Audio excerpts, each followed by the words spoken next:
पत्थरको चाहिँ मुटु भएको मान्छेले मात्र होला यो भिडियोलाई इग्नोर गरेर जाने। गौमाताको यस्तो हालत देखेर पनि अनदेखा गरेर जाने मान्छे त साँच्चै पापी निर्दयी निष्ठुरी मात्र होला।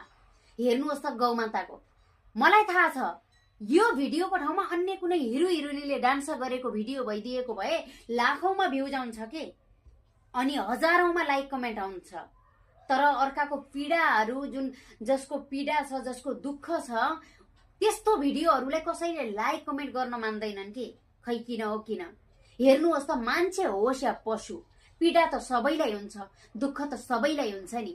गौमाताले आफ्नो खुट्टामा हिँड्न सकिरहेकी छैनन्, तर उनीले मलाई पीडा छ, मैले हिँड्न सक्दैन भनेर चाहिँ बोल्न नसके पनि उनी गौमातालाई पीडा छ, उनी हिँड्न सकिरहेकी छैनन्। हाम्रो आँखाले देखिरहेको छ, हामीले बुझिरहेका छौं। बोल्न नसके पनि पीडा त सबैलाई हुन्छ नि, हैन र?